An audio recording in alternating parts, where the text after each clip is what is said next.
Pemirsa yang berbahagia, tentu saja kita pernah sakit dan kita pernah berobat ke dokter. Kira-kira kalau kita perhatikan, dokter akan memberikan 3 saran untuk mengobati sakit yang kita derita. Saya gambarkan di sini ada sebuah segitiga. Sebut saja segitiga kesehatan. Dokter ketika mengobati kita, saran yang pertama yang akan diberikan adalah menjaga kesehatan, menjaga kekuatan fisik. Kemudian tahapan yang kedua, dokter akan menyarankan kita beberapa pantangan. Sakit seperti ini tidak boleh makan A, tidak boleh makan B, tidak boleh melakukan aktivitas seperti ini dan seterusnya. Kemudian tahapan yang ketiga, barulah dokter memberikan obat untuk sakit yang kita derita. Imam Ibnul Qayyim dalam kitabnya Ighatsatul Lahafan, beliau menyebutkan sebenarnya 3 hal ini adalah teori yang berlaku untuk mengobati hati.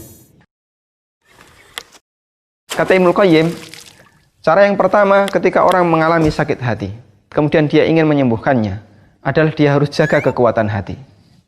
Bentuknya adalah dengan kemudian beriman kepada Allah, banyak melakukan ketaatan, mendekatkan diri kepada Allah, atau secara umum, semua bentuk ibadah itu akan menjadi hifdzul quwwah, penjaga kekuatan bagi hati manusia.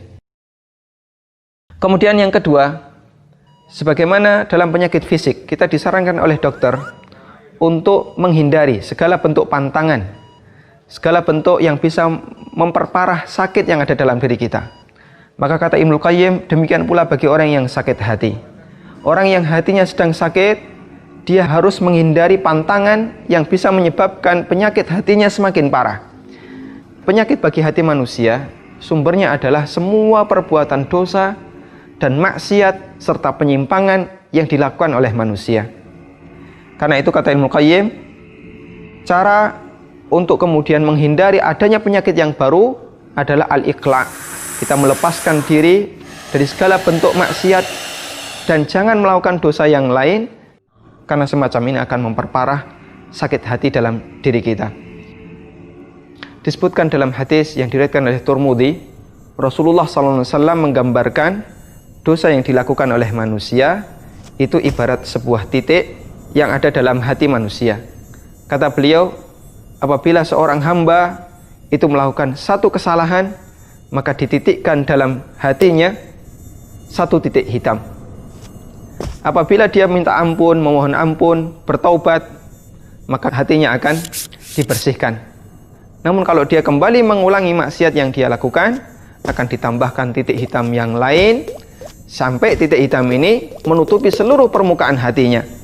Nah, ketika seluruh permukaan hatinya sudah ditutupi dengan titik hitam, maka akan sangat sulit ada tembusan hidayah yang bisa menyentuh hatinya, karena titik hitam ini akan menghalangi dirinya untuk mendapatkan petunjuk yang baru dari Allah Subhanahu wa taala.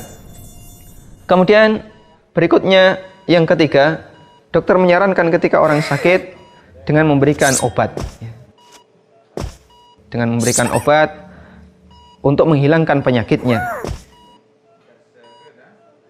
Dan kata Ibnul Qayyim, dalam penyakit hati juga demikian, bentuknya adalah dengan bertaubat, beristighfar kepada Allah Subhanahu wa taala, karena dengan orang itu bertobat dan beristighfar, maka hatinya akan dibersihkan oleh Allah Subhanahu wa taala.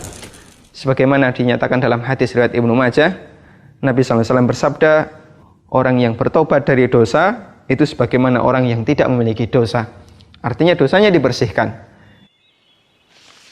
Inilah 3 hal yang disarankan oleh Ibnul Qayyim tentang bagaimana cara yang sangat efektif untuk memiliki hati yang sehat ketika orang itu hatinya dalam kondisi sakit disebabkan banyak maksiat, banyak bergaul dengan lingkungan luar yang belum tentu sesuai dengan syariat.